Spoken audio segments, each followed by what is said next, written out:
Good evening, ladies and gentlemen. Welcome to D-Backs Dispatch. I'm Brandon. To my right, your left is Brett. To my right, my left, it's confusing, right? Everybody's right, is Gabe. We appreciate everyone for joining us here as we will be going over the San Diego Padres series recap, which we split somehow. We split this 4-game series. It literally was a tale of two series, in my opinion. But before we get started, for those of you that follow us on Twitter, you may have seen we made an announcement today.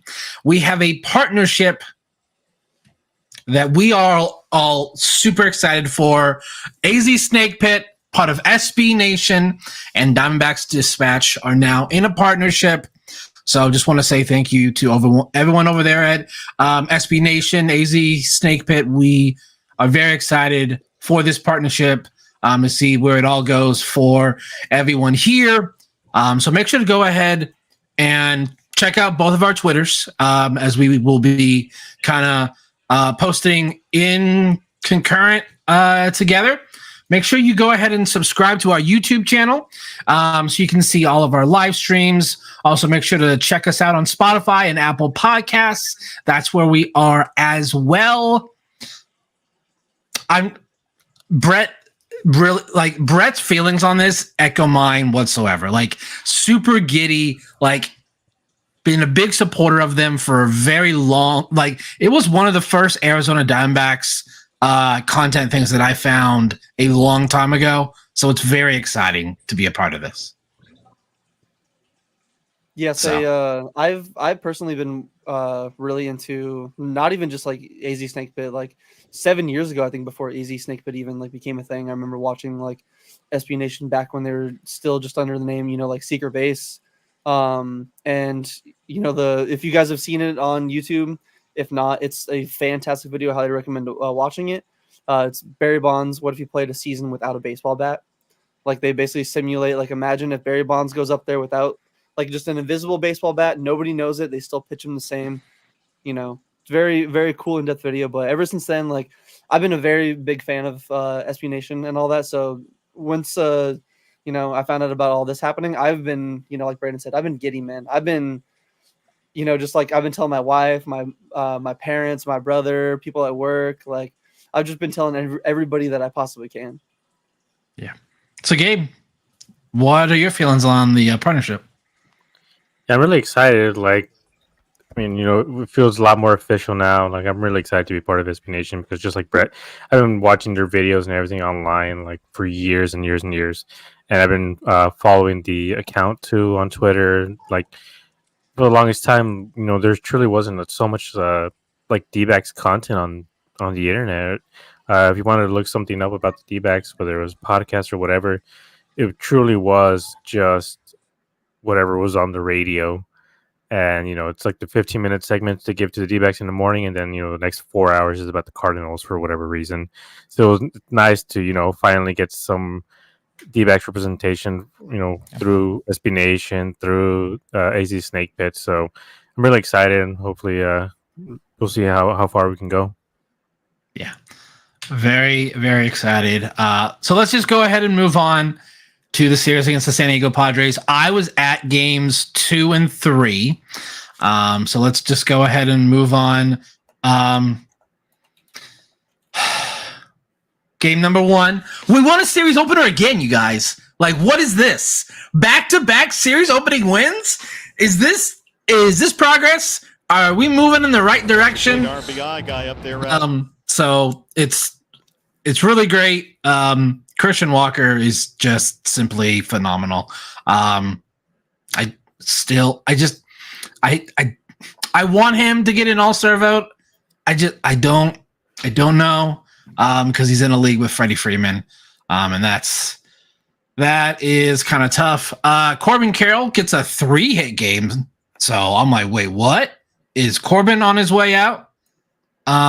So yeah, very excited. So hopefully Corbin's on his way out.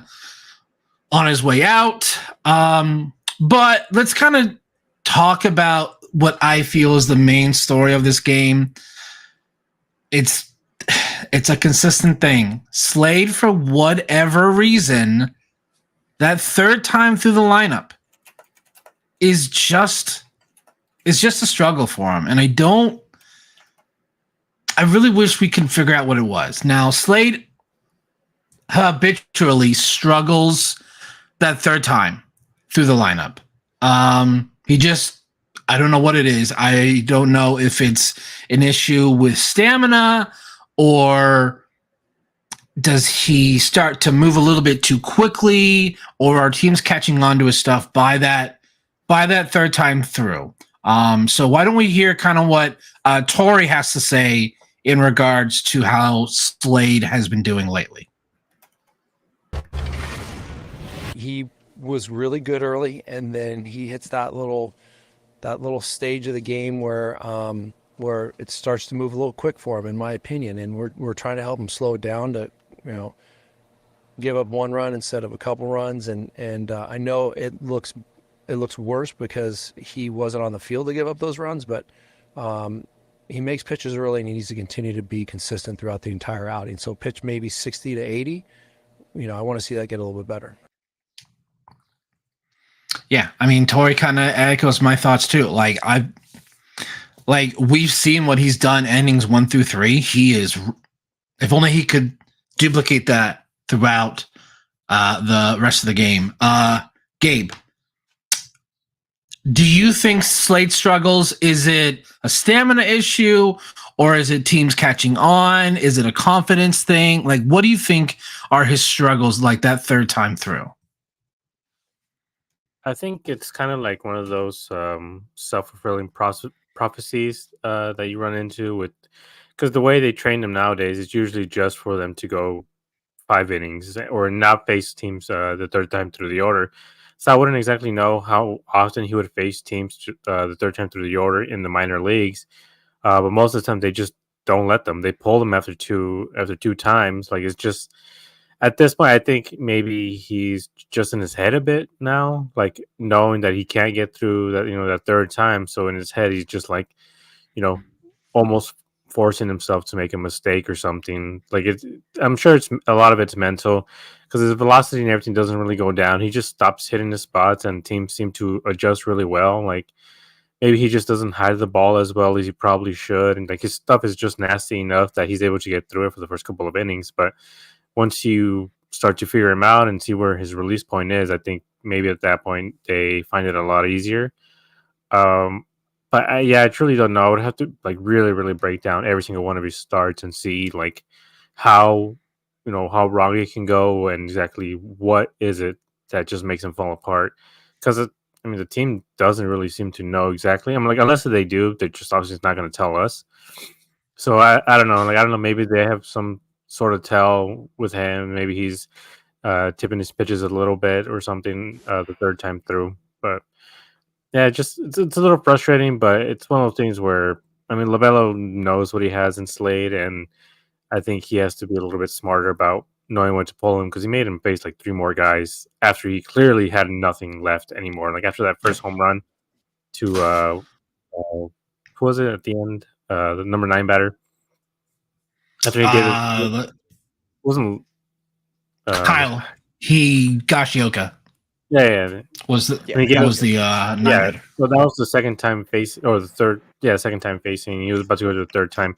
After he gave up that home run, I think Lilo probably should have, either talked to him or let him know, like, hey, this guy might be your last batter, but he got it. They got a hit off of him, and then Tatis too, and it was just one of those things where it's like, you got to know when to pull him first. Yeah. It's oh my God, it's so frustrating. Brett, are you kind of on the same page, or what are your thoughts on why Slade struggles that third time through? I think it's one of those where I don't think Slade is not a starting pitcher. Like, obviously it's tough to tell, it's not like he was drafted that long ago. The way pitchers develop, everybody develops at a different pace. I don't want to say, like, again, that he's not a starter, but for me, it's just kind of more, I'm seeing the signs of he's a reliever. Like, he can hit 97, 98, but in very short spurts. Like when he sees a lineup for multiple times through, he starts to get hit harder. It's to me, it's kind of almost like a Ryan Nelson 2.0. Like I feel like he has better stuff, like strikeout wise, like he can miss a few more bats.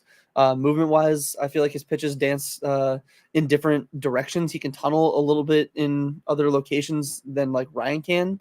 But I mean, I looked up on Fangraphs, and his first time through the order for Slade, he has 19 innings. He has a 0 ERA.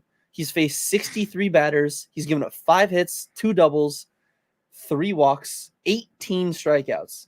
They're slashing 083, 127, 117. Like just batters not hitting him. The second time through the order, he has 12 and a third innings pitched. He has an 8.76 ERA. He's faced the same amount of batters, 63.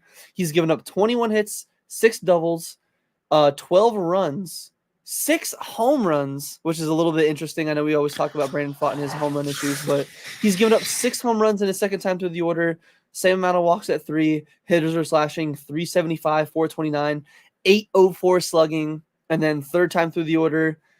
Obviously, it seems like he gets knocked out by the second time. He has 5 innings at the third time.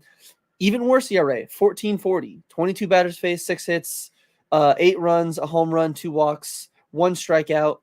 Like he has 9 strikeouts combined in the second and third time through the order, when he has double that in just the first time through the order.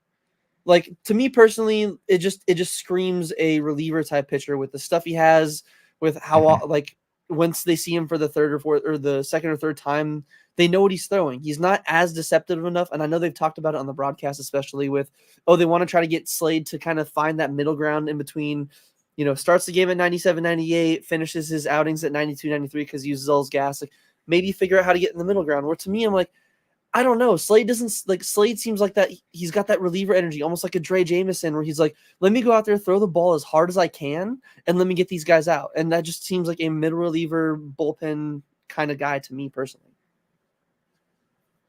Yeah, I don't think you're wrong.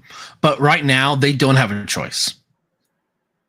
Like they need him as a starter, because we're so many injuries. Gallen, Kelly, and Erod are all 3 injured right now. Gallen hopefully is not too far away. But this game ended very, very weird. Jake Cronenworth gets called on a strike 3. That is not a strike, ladies and gentlemen. That was a definite ball. And Padres manager Mike Schilt didn't like it. Game was over. He didn't care. He goes out and he goes and argues with the home plate umpire, and it's classified as an ejection. I don't know how. The game's over. How does that classify as a ejection? The game's over with. He doesn't need to manage anymore. So, yeah, I don't know what's going on. But what happened? I respect the umpiring profession highly, and I don't complain a lot. I got guys busting their asses all night. I got a guy with a little mild strain with his hip flexor who shows up and willing to take an at bat, try to win us a ball game. That guy's playing their asses off all over the field, competing their tails off. Crony's in a dogfight there at the end against their closer. We get a guy on base, Pro works and walks, steals a bag, gives a chance to tie a game, brings Suarez in. Listen, man, you can't end a game when a ball, 6 inches off the plate and borderline high. I mean, listen, that's just not acceptable. And again, we lost. I take ownership of that. Don't want to blame anybody, but that's a bad way to end the ball game. He wanted to dress that umpire so bad, but he knew if he does, he's gonna get fined. But he's not wrong. Like that call was atrocious. Like, come on. Like it was a good 6 inches at least off the plate. Yeah, it was tough. But it did benefit us. So we got the win out of it. Again, if That because I think it was a 3-2 count. So if he gets on base, would it have affected the game? I don't know. So Yeah, I mean, like I definitely still, I know some of the chats are saying like with robo umps. I personally still want robo umps just because I want more accuracy. But I mean, we talk about it all the time on our Twitter. We always bring up like, oh hey, like robo umps now. Whether it benefits us or it doesn't.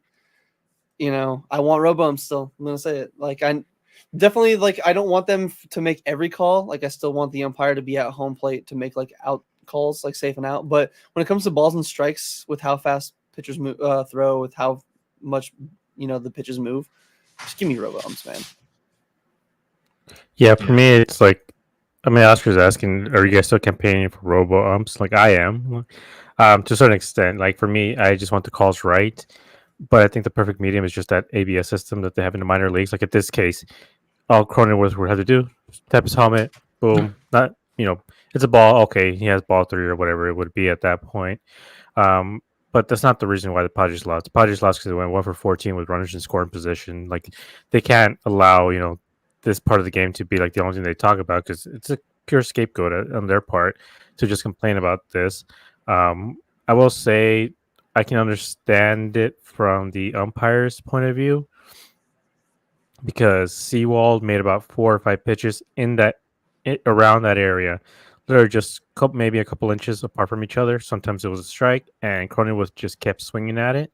He had about like 3 or 4 swings on pitches in that same exact area. If you go look at the like MLB at bat, like they have right there, there's like about 4 pitches that he threw straight there, like almost in a row.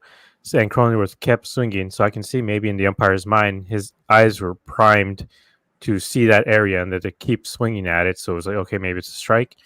And it's, Gabby did a pretty good job at hiding the ball and framing it and everything. So I can see why the umpire was more primed and ready to call a strike there. Again, I don't think it should come down to the umpire to decide those type of games, but what can you do? Like, can't really do much about it still. You don't want, a playoff game to end like that. So that's why I'm advocating for the ABS system. But benefited us. We got the win out of it. Nice to see the D-backs be able to pull these one-run games off because I know this is something they struggled with all season. So the fact that they were able to win the series opener and win a one-run game was really, really nice to see. Yeah, I think we escaped with that one. Personally, I think had he gotten on, Seawald seemed to be a little bit over the plate, all over the place in that inning. So I think he would have hung one, and it could have been pretty ugly. But we take it. On to game number 2, game I was at there. Started by Brandon Pfaadt. And we'll just get into it. He has another start with just one bad inning, but the rest of the start is pretty good. Gives up back-to-back home runs to Fernando Tatis and Jurickson Profar. Again, both pitches I felt weren't awful pitches. Like the 1-2 Tatis was a sinker inside, and then this one to Profar is a sweeper below the zone. So it's not like he gave up meatball pitches. The Padres are ready for it. Yeah. Yeah, like that's a really good swing by Profar, in my opinion. Like you can't get mad at him for throwing a good pitch. So Pfaadt had that blow up inning. He ends up at 5 1/3, 9 hits, 5 earned, 5 Ks, but 3 home runs. I feel like he's our only pitcher right now that we trust to at least go 5 or 6. Everyone else lately just feels like they can't get to the 5th. And we'll kind of discuss that later about this game. And I feel like that's why Torrey left Castellanos in, because the bullpen was depleted. They had literally been playing like 11 days in a row. So he didn't have a choice. I didn't agree with it because we were only down 2 runs. So It was a struggle there. So yeah. All right, so we can stop the video, Josh. Sorry about that. No, Gabe. Is this a concern for you with Fott?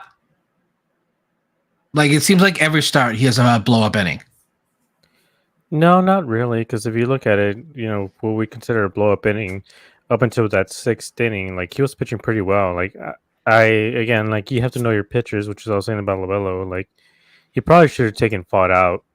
You just let him go 5 innings, but I can see why he didn't, just because with how depleted his bullpen is, and with we have a pitcher and a half, in their starting rotation. Like I can see why he didn't want to take Fought out and try to get some length out of him. But I think he still should have just given him 5 innings, because it's clear he didn't have it that day. Like the Padres were seeing him a lot better, and the Padres have a good offense. Like you have to give him credit. But I still think Lovello should just give him the 5 innings, bring in the bullpen by the 5th inning, and see what they can do. Because after that, then he have a couple more runs. Because he could have ended this day 3 runs in 5 innings, whatever. That's good enough for me. But I think he just stayed out there too long. He still got 5 strikeouts. He didn't have, he wasn't super sharp, but I feel even with the 5 runs, they still had a chance to win this game. But like we mentioned before, as soon as they go down by 1 or 2 runs, they just completely fall apart and don't score anymore. And this game, they didn't score until the 7th. So like as soon as he came out of the game, which is something we've seen with Brandon Pfaadt, he can go 7 innings, 1 run, and the offense just won't do anything until he's out of the game. And it's not like they're facing the aces at the same time or something. Like they're facing their 4 or 5 guys too, and for some reason they just can't score when Pfaadt is pitching. Like, I don't get it. I don't get why. Like, I don't know why the offense seems to hate him so much, but that's why he's 2-5, I think. Despite the fact that he's been super consistent and made every start, other than just a couple blow up innings, his ERA is not that bad for him to have 5 losses and 2 wins. Like, it's the offense has to show up too. Like, I'm not concerned about Pfaadt. I just think that they just got the better out of him. The better. Well, also, I think the last time, I just think the Padres see him well, because the last time he pitched against Michael King too, and it's almost the exact same result. So I just think maybe the Padres have something on him. Definitely. Brett, are you worried about Pfaadt, or like anything worries you, or is just like it's just something that happens? I mean, it's never fun to see a guy, like, if you have a home run problem that consists, like, he's still always had the home run problem. It calmed down a little bit after he moved to the other side of the rubber last year. But, I mean, obviously, he was big game Brandon in the playoffs, but didn't start that way because, against the Brewers, he didn't, again, home run. Like, started off basically the same way that we saw a lot of his games start off, and a lot of his games this year.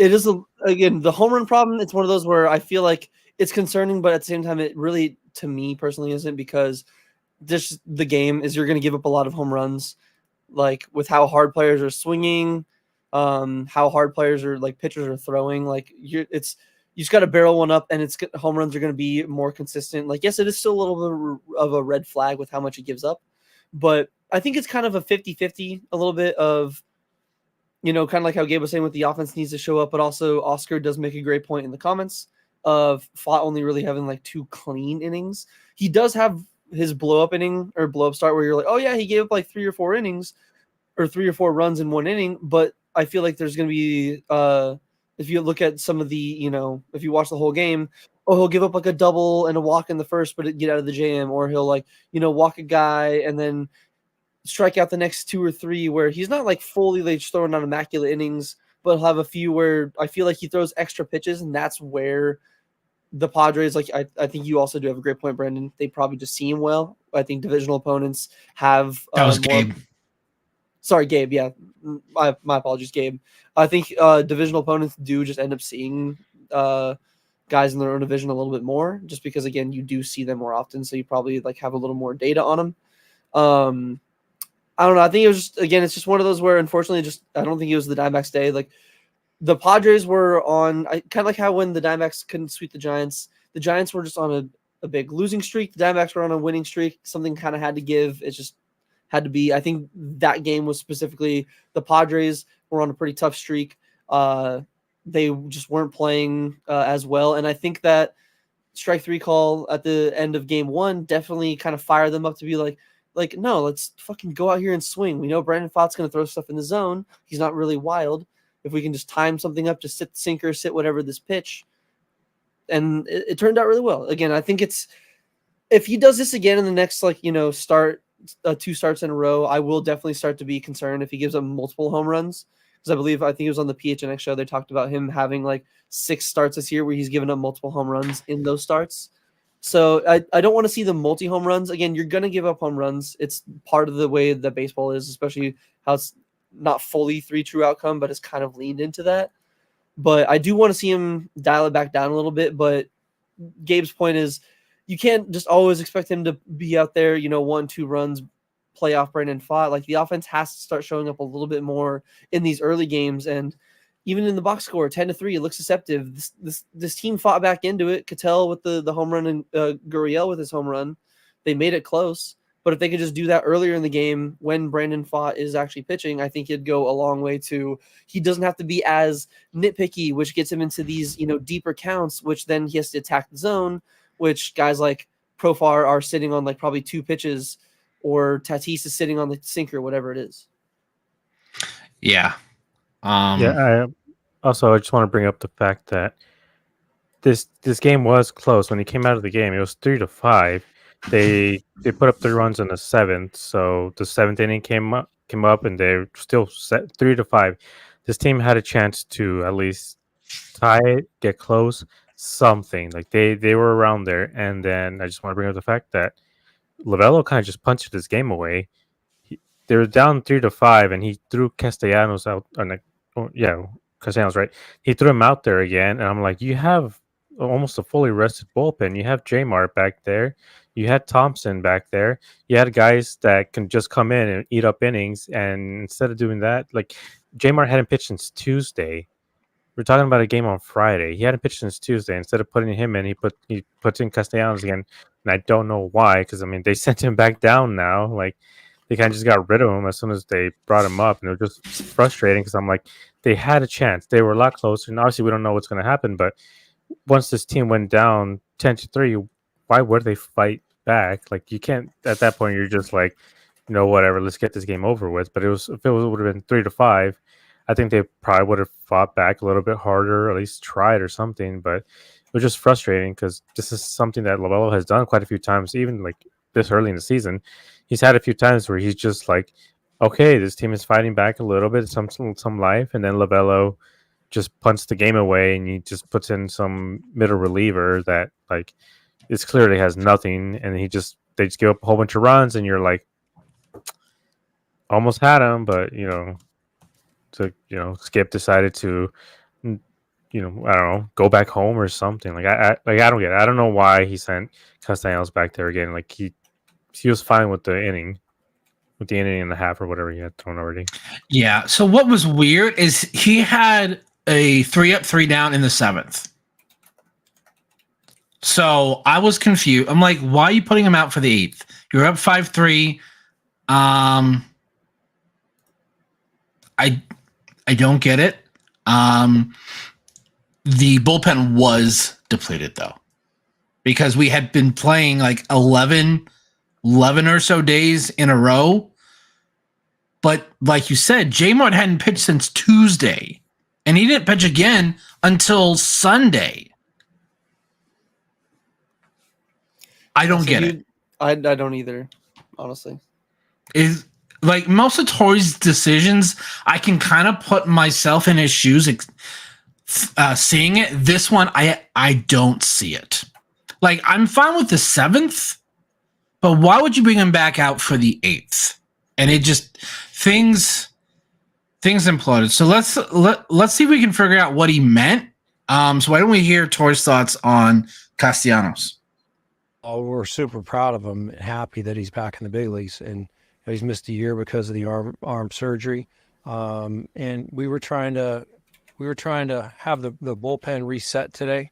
We've been getting after the guys pretty good, and we asked them to go out there for 3 innings and haul that workload, but unfortunately couldn't quite get it done. Yeah, reset the bullpen. So I guess he felt like everyone needed rest. It just sucks because they literally brought him up and then he got sent down the next day. So like you kind of feel bad. Like he really got thrown to the wolves. Like there was nothing that he probably could have done where he wasn't going to get sent down. Yeah, I mean, I'd get him trying to reset the bullpen. I know the bullpen especially has been worked a little bit lately, or a little bit more lately than they have been.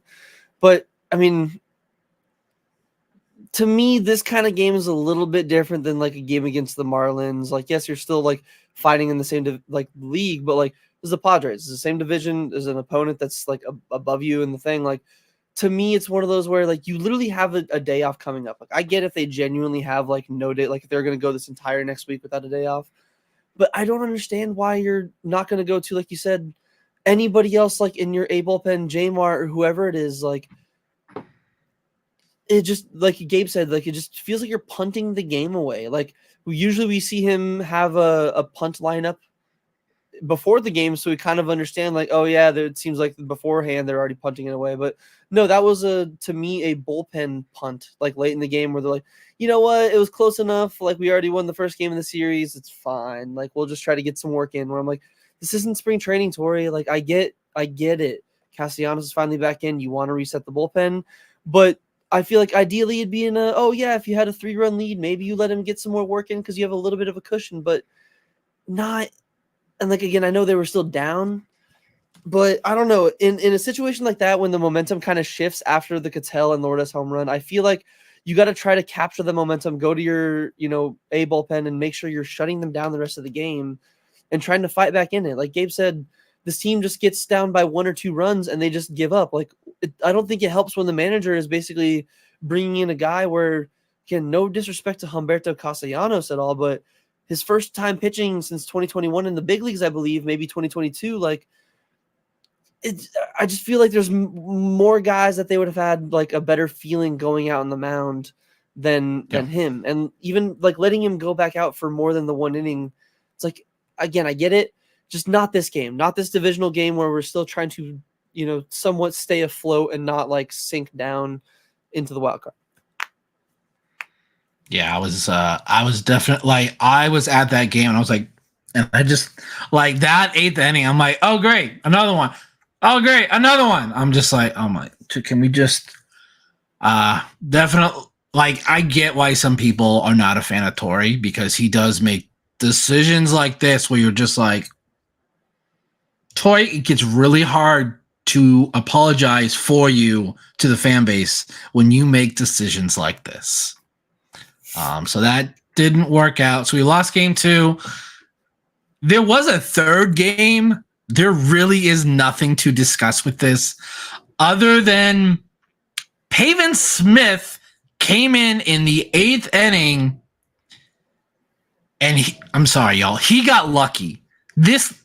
He could have gotten blown up in this inning. And basically what he said is, the first couple, like after he hit David Peralta and he got a walk, he was trying to lob the ball in there.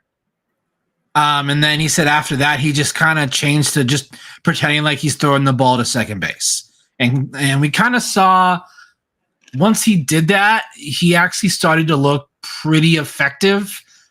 We lost 13-1. Like it was straight up ugly. We got dominated in literally all facets. We talked about Ryan Nelson's last start. We thought it looked pretty good. Looked like there might have been a mechanical change. If it was only temporary because he got lit up. Ryan Nelson did not look good in this game whatsoever. But question for Gabe. Christian Walker, I think, had 2 errors in this game. Which I'm like, oh, so Christian Walker is human, by the way. So, this game, this game was tough to watch. This might have been the worst game of the season for me personally. But Gabe, what was more enjoyable for you to watch in this game? Just seeing Pavin pitch, or the fact that he beamed David Peralta? I gotta be honest. I fell asleep. Like I don't even think I saw Pavin. I was watching the game. I fell asleep with the dog. I'm like, she cuddled up next to me, like on my head, and I'm like, all right, baby. Like we're going to sleep now. Like they're down 8-0, like in the fourth. Like I'm good. Like I just fell asleep, I think. So I didn't even get to watch. So I didn't see it until the replays that he hit him and that Pavin was pitching.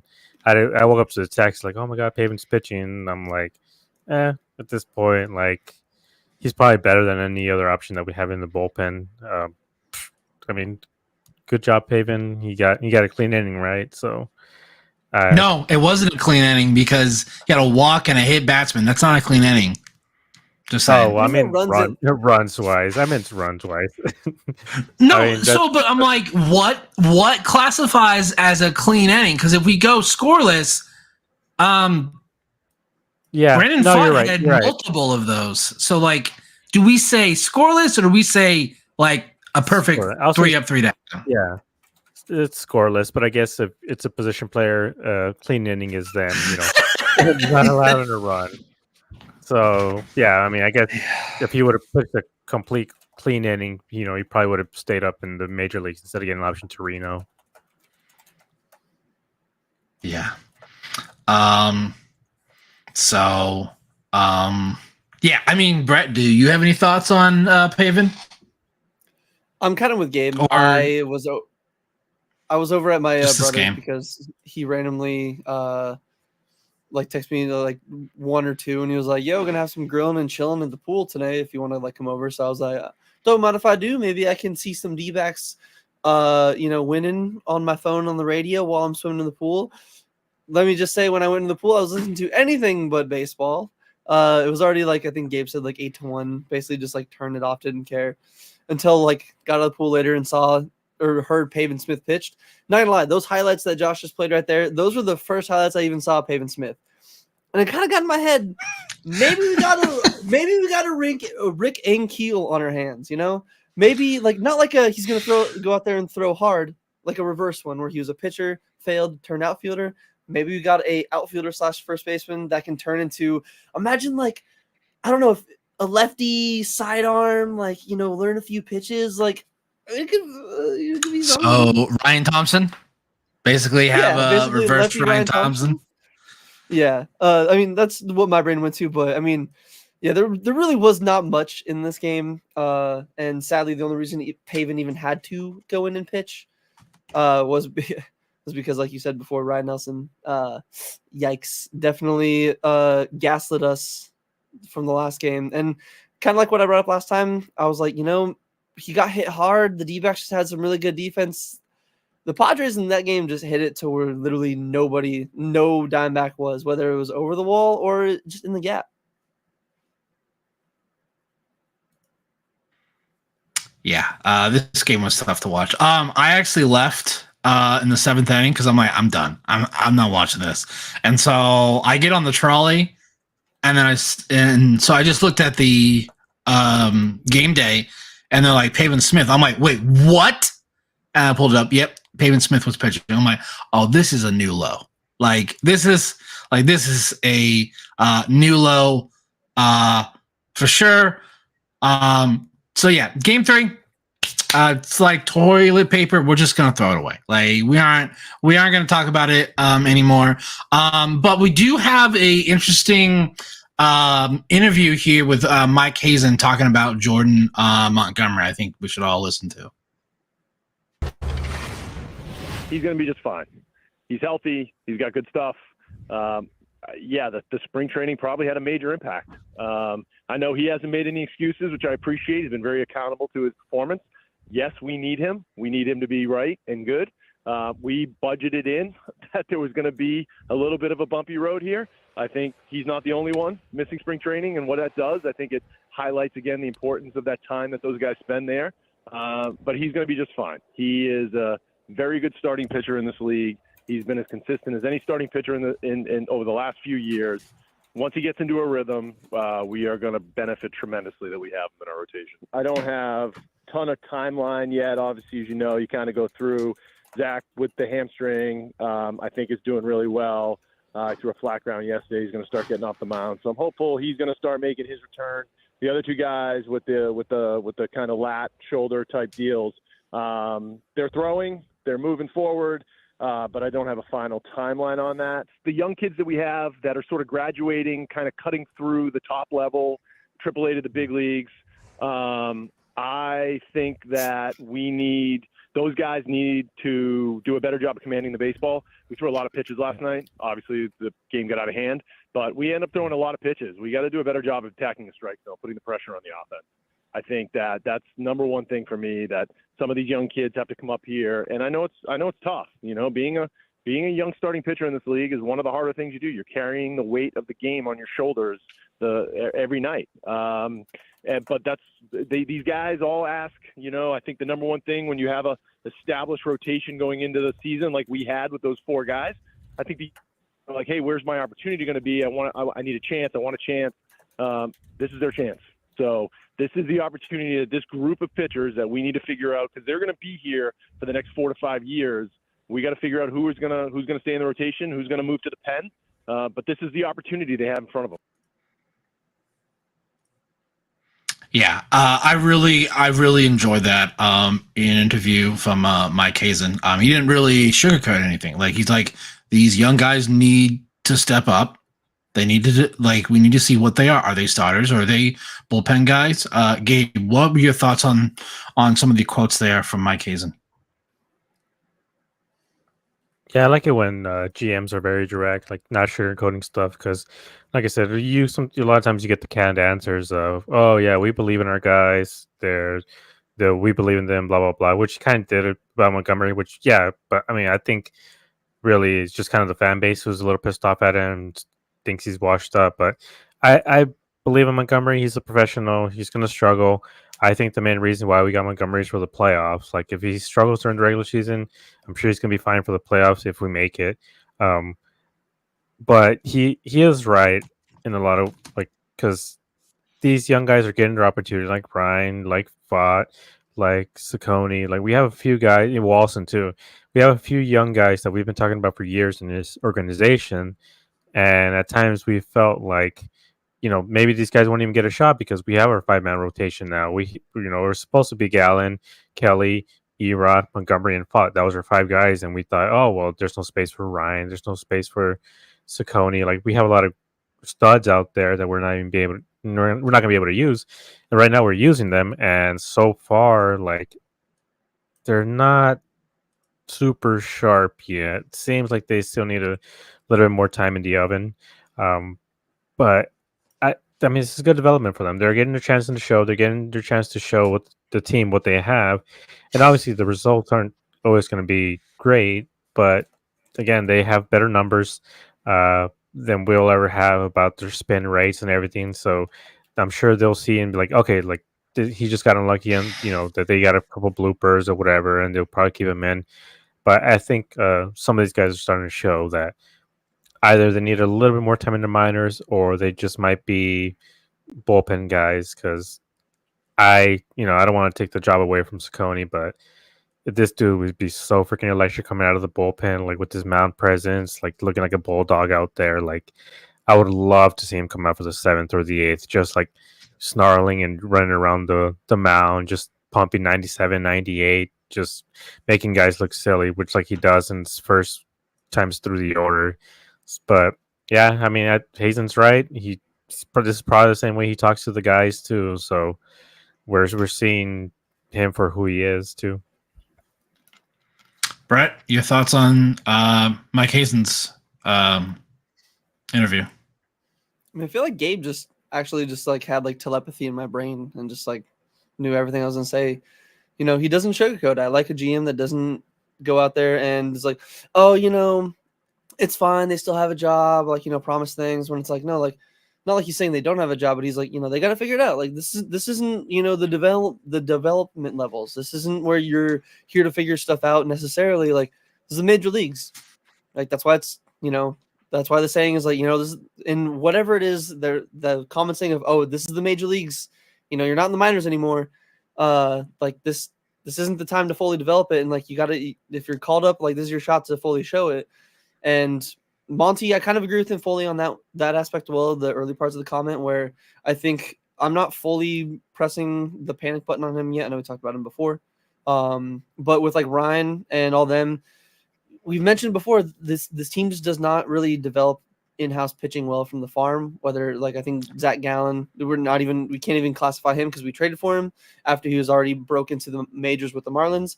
Brandon Pfaadt's like our only pitcher that we can even say since Brandon Webb that we've had be a homegrown like stud.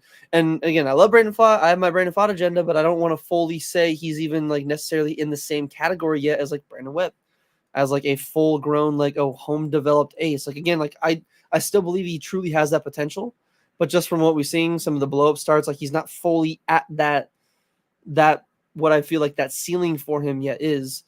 Same with like, Ryan.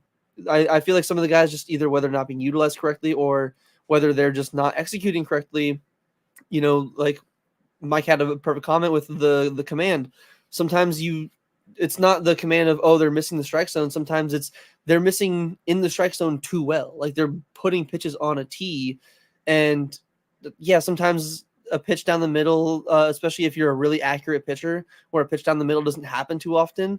Yeah, hitters are going to be a little surprised by it. But a guy like, young guy like Ryan Nelson, Slade Ciccone, you really can't get away with pitches down the middle if you're going to be missing in the middle of the zone as often as they really have been lately.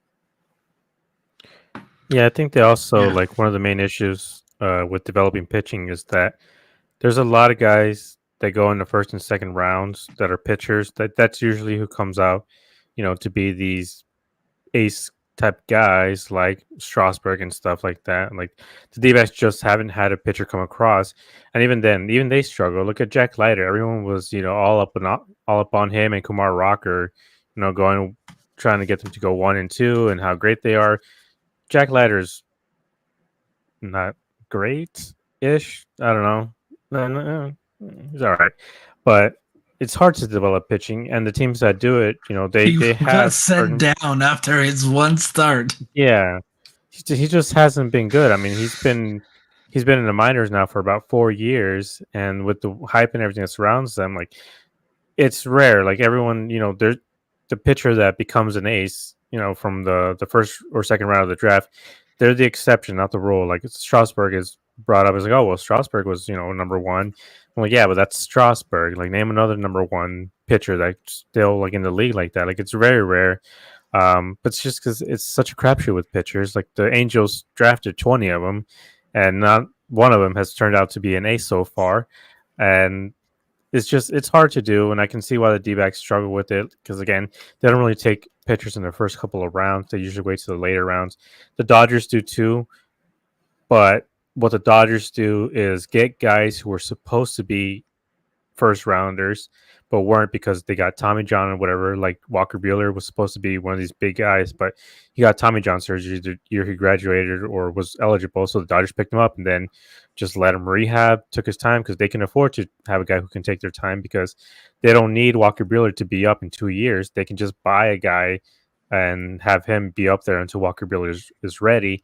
So that's why they have time with him. And look at Walker Buehler now. He got another Tommy John. He's struggling this year, but that's what happens. Like Gonsolin, May, all these guys have issues, and they come up, they're flash in the pan, then they get injured, sent back down, whatever. Like it's just hard to do. So I can see, like at an organization like the D-backs, I can understand why they're not developing pitching as great as they should be, but they have a lot of guys that I feel could be great bullpen arms, which is what we're going to need come to the playoff time. I also think that's really quick before we go on to the next thing. I think that is actually a little bit of what baseball's kind of transitioning to. We've already seen it where starting pitchers are very rarely going into 7th and 8th innings. And I think the it's not like necessarily in an opener, but I mean, if you can get plenty of arms that like are like shut down, like if you can have 4 arms, maybe 5 that can give you consistent innings, like health-wise, that could be better for the starting pitching and the bullpen. Maybe not the bullpen fully because they might be eating more, but if they're if their starters turn bullpen guys, they might have their arms ready for that workload. So I feel like that could be transitioning to that a little bit. So that is a good point, Gabe, that maybe you don't always have to develop just, ace starting pitchers. No. But let's go ahead and move on to game number 4, which we won. Yay. We won a game. Because we needed to. I was like, we cannot, a divisional game, we cannot afford to lose a 4-game series. That is big. We broke out there in the second inning. We had 6 runs in the second inning. It was really, I was like, okay, offense is doing that thing that they do. They don't show up for 2 or 3, and then they burst open. For a bunch. So it was just that 6-run inning. So let's kind of break it down here. So we go Newman grounds out, but as you see on the replay, Fresh Bateman not even close. Carroll walk, Marte single, Jock single, and then Lourdes double, and then our very own Cactus Jake hits a 2-run homer. So very exciting to watch. McCarthy, we have 2022 Jake McCarthy back. It is blatantly obvious. I don't know what changed on him, but I love it. I don't know if it's just consistent at bats or whatnot, but I'm so glad to see that we have this version of Jake back, because we need him. In my opinion, he has the most power out of all of our young outfielders. I think Carroll is the best all around. Alex is the best defensively, but in terms of pop, I think that is all belonging to Jake. So it was really, really great to see. And as we can see here from the StatCast information, 66 on the bat speed, decent launch angle there at 27 degrees, and just gets it out there at 351. So yeah, I'm very excited that Jake has just been continuing to play very well. So Jake McCarthy has proven himself to be valuable to the team again. This next question is something that I wanted to kind of bring up too. Do we trade him or do we keep him, Gabe? I think you got to keep him. We can't have him hurt us, especially because a lot of the reports that are coming out, from these national baseball writers, are saying that the Phillies are interested in him. And it's if we go to the playoffs, we might have to face the Phillies. Why the hell would we ever give Jay McCarthy to the Philadelphia Phillies? If we give him up to anybody, maybe one of the AL teams. But again, he's just going to make that team better. So we go to the World Series. Well, guess what? Jake McCarthy might be there with that other team as well. I'm not ready to.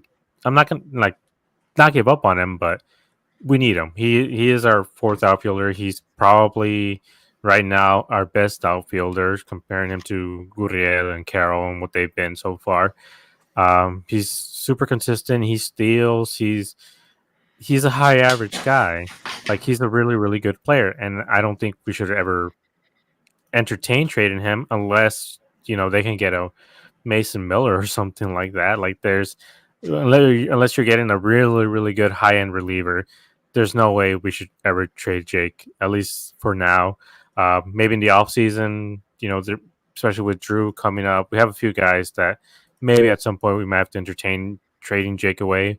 But as of right now, no, I don't think we should. And I don't think they will either. And like I said, unless they get a call about, a really, really good reliever or something. But even then, we need him. He is a vibes guy as well. So like I said, I just don't want him to hurt us later on, because unless if it's Gabby Moreno for Dalton Varsho type trade, I don't want to hear anything about it. I mean, Mason Miller and Justin Martinez in the same bullpen, that would be pretty nasty. But Mr. glass half full. Brett, what do you think we should do with Jake? So me personally, I fully feel like we should keep Jake. Especially because like looking at our outfield situation, one of the main reasons why Jake, even when Alec comes back, there's going to be a big conversation, is because we have Randall Grichuk. Not saying Randall Grichuk I still like him on the team, but if we're just going off of stats this year alone, Randall Grichuk facing lefties as a right-handed hitter, who we've brought in here to face lefties for. He's been in 36 games, 65 at-bats. He has 19 hits, 14 singles, 20 doubles, no home runs, 10 RBIs, 5 walks, hitting 292. So it's, he's hitting them pretty well. Jake McCarthy this year, and again, roughly like half the plate appearances, again, lefty versus a guy that we signed to hit lefties. Jake McCarthy has 14 games against lefties, 29 at-bats, 33 plate appearances, 12 hits, 11 doubles, 11 singles, a double. Again, no home runs, but 2 RBIs, 4 walks.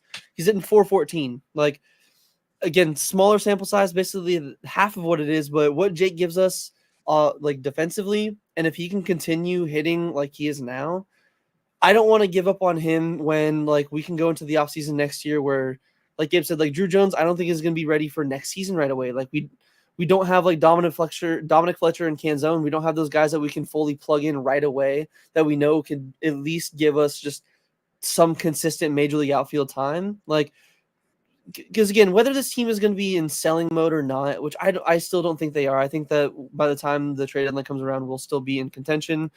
With the way the NL is playing out, I just don't feel like we're going to be sellers unless the bottom fucking falls out. Let me knock on every piece of wood that I have in my apartment really quick. Like, I don't see them selling really many people, and even if we were, I don't like. There's a few people we'd trade off. Like, I think they even mentioned that on the PHNX. Like Monty, Suarez, Grichuk, and Jock. Like, those are the main, and like Seawald maybe. Like, I think they mentioned just Monty, Suarez, and Seawald. I could see Jock and Grichuk, depending on, like, again, if we were sellers, maybe we get rid of them. To me, Jake McCarthy is not going to be traded, especially to the Phillies when we need like reliever help and pitching help. The Phillies don't have a good farm when it comes to relievers and like starters. Like, it's the typical, like what we saw for years when the D-backs were, the 500 team, when it's like, oh, the Yankees are looking to trade for Ketel Marte and they're going to give up Miguel Andujar and that's going to be it. And I'm like, okay, no, fucking please use some kind of brain cells. Like, it's not going to happen. Like, it's just, they're trying to get clicks. I'm pretty sure most of the people that do the whole, oh, there's rumors that this team wants this guy, is just somebody that chatted like in a conversation with, and it was mentioned like, oh, he'd be kind of a good fit for this team. Oh my gosh, the Phillies are interested in Jake McCarthy. They're going to try to trade for Jake McCarthy. Like, no, the D-backs should not trade Jake McCarthy at all. I don't see that being a good decision. Like, again, if it's for a Dalton Varsho kind of trade package, depending on the right package, again, if it's like you said, if he's involved in a Mason Miller type deal, you can kind of get me talking. But again, Mason Miller is also on a very small sample size where Jake McCarthy, I feel like we're kind of finding out exactly what of a ball player he is. And I don't want to give up on him too early and be regretting that decision in 3, 4, 5 years. Yeah. It's just trying to be devil's advocate here. I don't think his stock's going to be any higher than it is right now. I personally don't want them to, but I want them to be up to listening if somebody calls. Like, I really feel package I can listen to. And I believe it was Gabe that said it. Something like how we got Gabby and Gurriel. That's what it would have to be, is we trade Jake and we get 2 legitimate starters. That would be the only thing that I'm like, Hazen might do it, but he still may not. Like, I think if they got an offer for like a young starting third baseman from somewhere, like I'm talking mid-20s, someone that can be on this team for the next 5 or 6 years, and probably a young bullpen arm, like a Mason Miller. I think that would be the only reason they would pull any sort of move there. But Tori had some very interesting comments about this Game 4 win. So let's kind of hear what Tori had to say in regards to Game 4. the midseason must-win category. And I think this team came out ready to play and showed how tough they are. And I'm really proud of what we did. Yesterday was not an easy game to sit and watch or have to play in, and the guys responded as well as I'd hoped. They made a statement from the first pitch of the game all the way through until the last pitch. That tells me that they're locked in and focused, because hitting with men scoring position is an art. You just don't go up there wildly and swing and expect to get extension on balls. And in the areas when we didn't, the next guy up would pick somebody up. I'm thinking of the Gurriel at bat. That was a huge moment. That kind of gave us a little bit more of a padding, and room to play. But it was just a really good approach and a very focused effort. The same thing that he continues to show me every single day, that he can block out all the noise and fight and grind, and that's who he is. And he's so easy to root for because of the effort he gives every single day. And I heard his comments the other night. It's painful. It's a hard game, and we're in the bucket with him. He's not alone, and he knows that.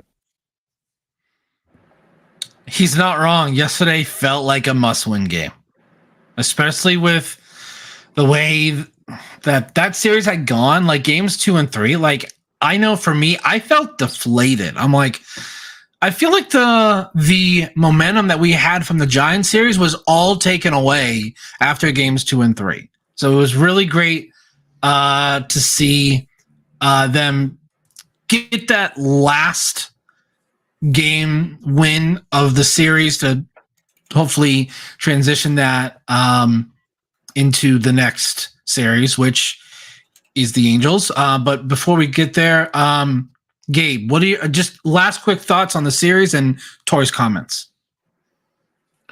Yeah, I would have obviously loved to win this series, but we ended up in the same place as we started at the beginning of this.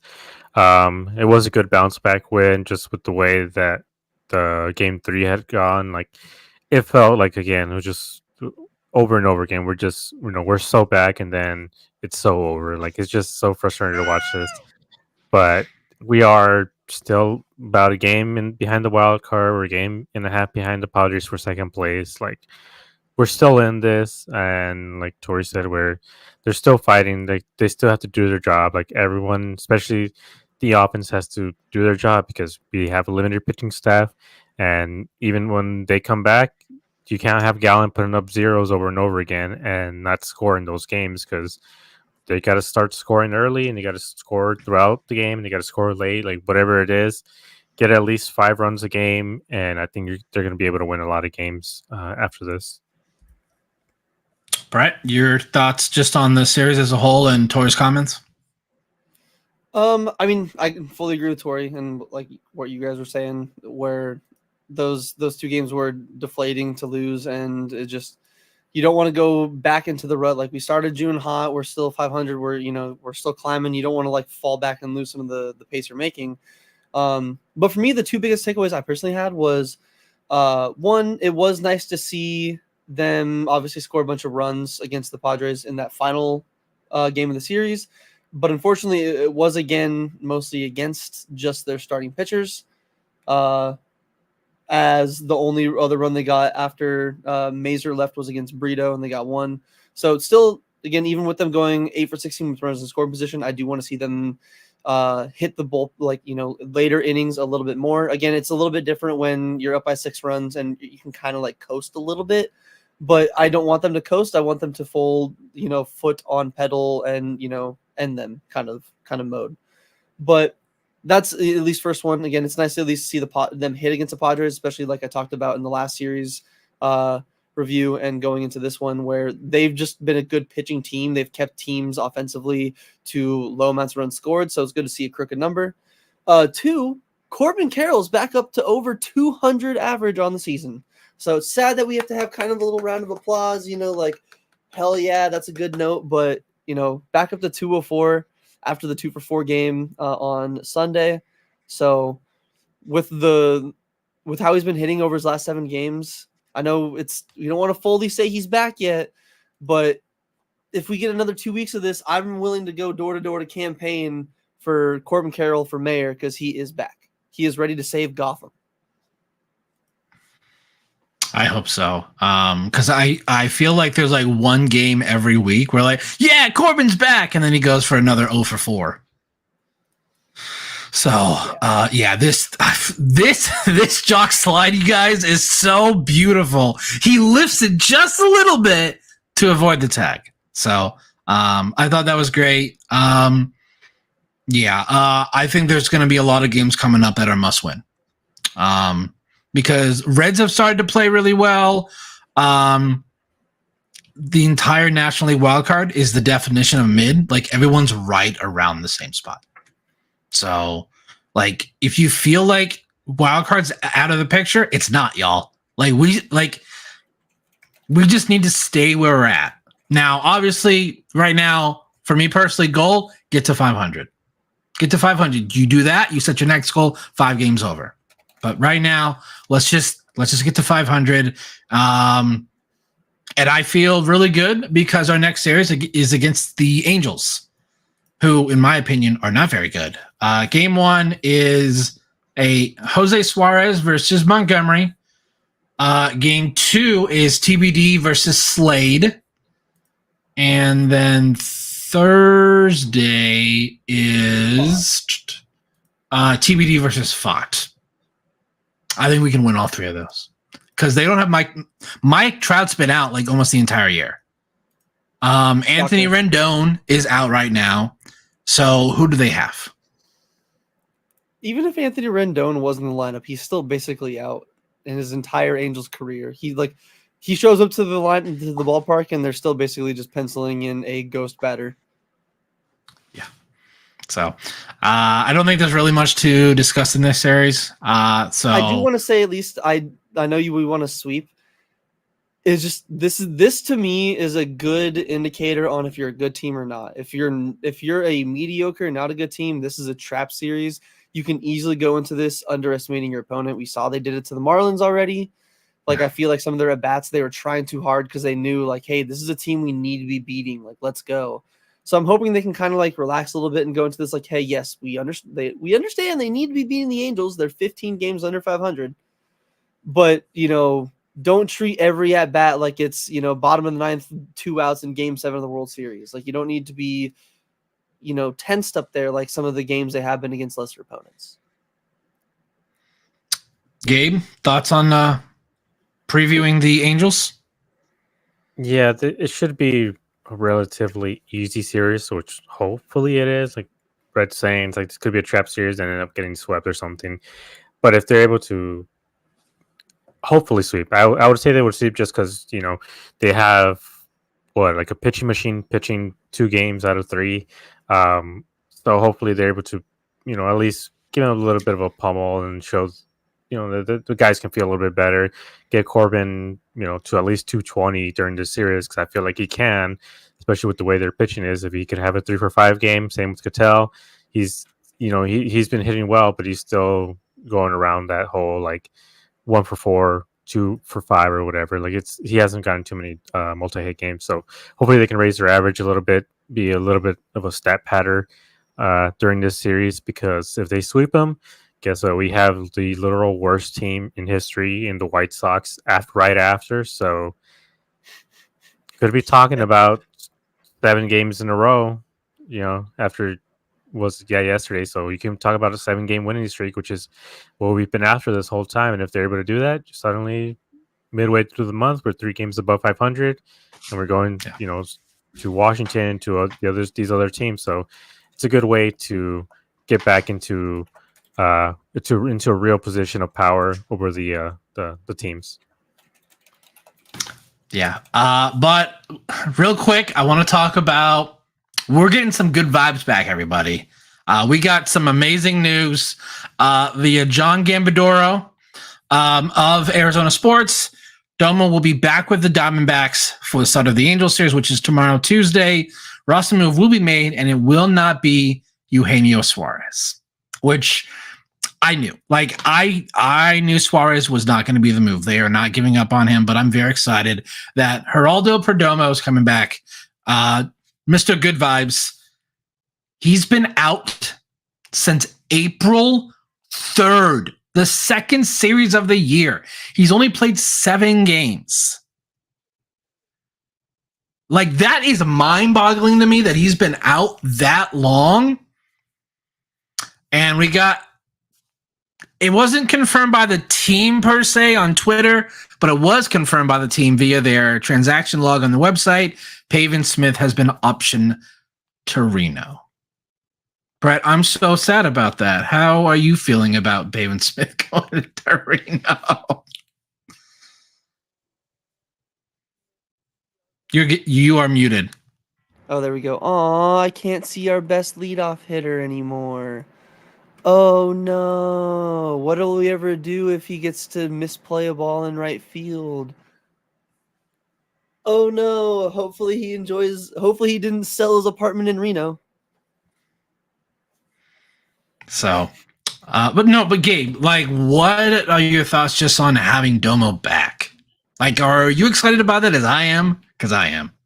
This is weird to say. Yeah, I'm really excited. Yeah, because I mean, since he's been rehabbing in Reno, obviously he's not there with the team. Like, he is the ultimate vibes guy, and like we've talked about before, he's not going to solve everything. Having him back, they're not suddenly going to become this offensive juggernaut because Blaze has been good and Newman has been good. Like, it's not like they've been without it's not like they're putting Nick Ahmed out there with the 150 average or something. Like, they've been getting really good or relatively good defense, but good offense from those two guys. So it's not like they haven't been missing him offensively, but having Domo back, having this team, like Corbin Carroll's talked about the mentality, like how hard this game is mentally, and having him back there, getting balls left and right. He has such long range.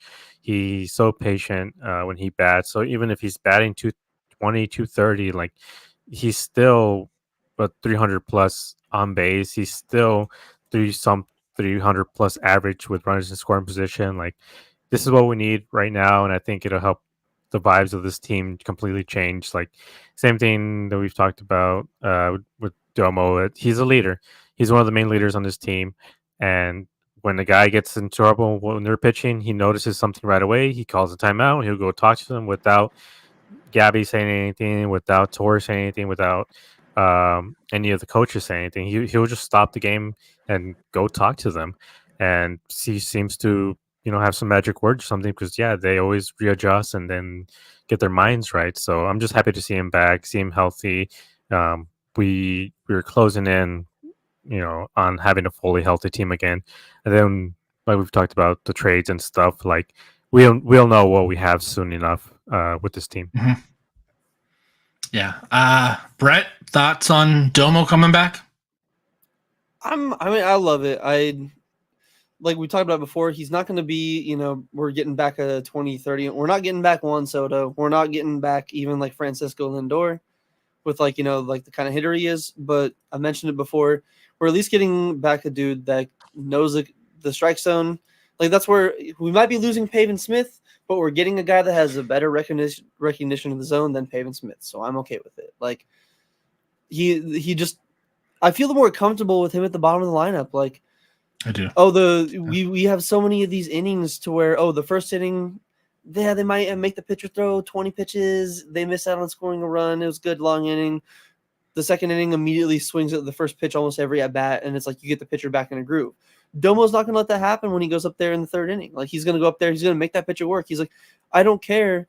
It's like an MLB The Show showdown. It's like, I get a bonus when I get into 2 strike counts. I'm going to get to a 2 strike. I'm going to make you get to me a 2 strike count, and then I'm going to fight. I'm going to make you work. I'm going to make you get me out. I'm not going to chase a pitcher's pitch. I'm not going to get myself out and make myself look a fool. You're going to get me out. Whether that's you getting to a full count and overpowering me, because we do see sometimes, again, he's not Bryce Harper up there. He's not going to just take you, 450 on a fastball right down the middle half the time. Most of this D-backs lineup won't even take you anywhere on a fastball down the middle. But again, at least we can see some more consistent, long at-bats and knowing like he's going to make some pitchers work. So I personally am really excited about it. It's going to be interesting to see where they slide him now that they have Gino, Perdomo, Newman, and Blaze, and Cattell, because like there's only so many days you can really play so many of those guys. Like, you don't want to cool off. Like, I think this next week is going to be whoever cools off is going to be either sent down or cut. Yeah, I think this is make or break for Gino because they're playing That's against huge. 6 games of really bad teams. So I think this is make or break for him. So Gino's on the hot seat. Yeah, because I'm sorry, the way Blaze destroys left-handers. So I'm pretty sure Blaze, anytime we face a lefty, which we're facing on Tuesday, he's going to be in some way, whether that's shortstop, third base, or DH. I think you have to play Jake. You're going to play Grichuk, so you're already running out of spots. Like, I don't envy Torrey. Like, this is such a hard decision for Torrey right now. And whatever decision he makes, there's going to be some portion of the fan base that's going to say, "What are you doing? That is stupid." I'm like, I don't. It's such a hard decision to make, but it's also a good problem to have sometimes. Blaze is just 3 like I think I saw his OPS was like 950 against left-handers. That's insane. Like, that is dominant. Like, what's so crazy is I'm excited for Domo. If you would have asked me that at the end of the 2022 season, I'd be like, what happened? Because 2022, he was not good. His OPS in 431 at-bats was 547. His OPS! Like, that's so bad! But I am excited because it is something. I think the guy's just like playing with him. He's a fun guy in the dugout, fun guy in the clubhouse. So I am very excited. So if you missed the start of the podcast, we did announce our partnership with AZ Snake Pit, a part of SB Nation.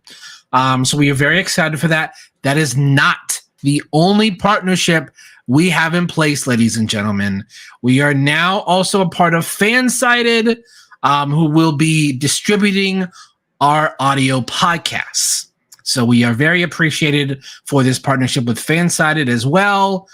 So make sure to go ahead and check them out. I'm very excited for us to grow and with these partnerships, because I feel like we've been doing a lot of work here since about January and February. So very excited. Gabe, any last thoughts for the episode today? Yeah, I kind of want to just end it on a quick shout out. One, Aaron Judge, who's just been on a complete tear. He's been the best player in baseball these last few days, especially with the way he started that first few weeks of the season. He was batting 150, and everybody's wondering what happened to Aaron Judge.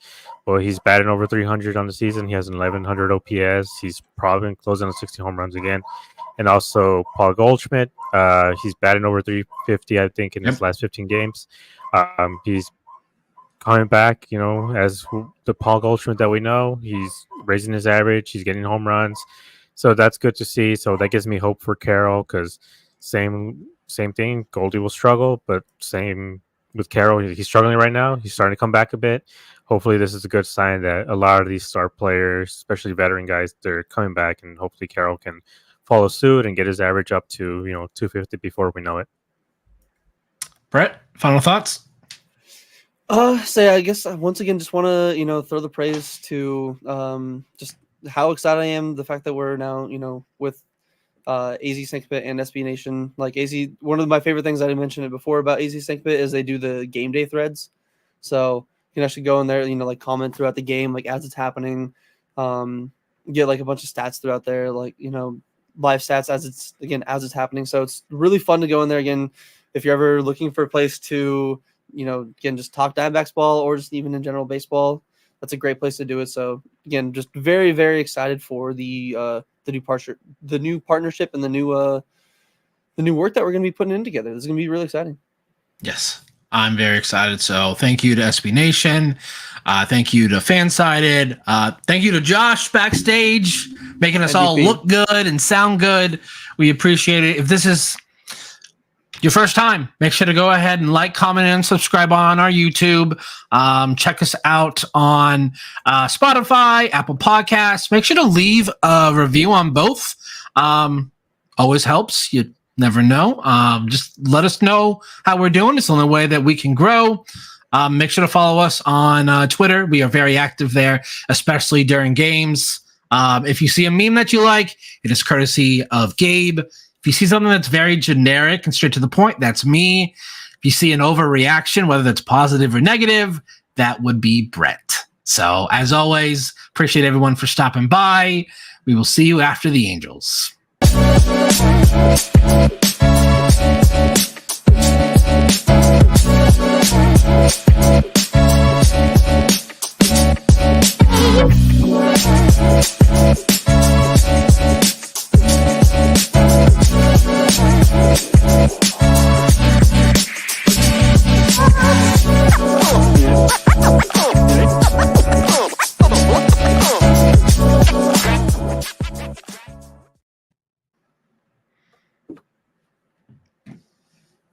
Hey, gentlemen.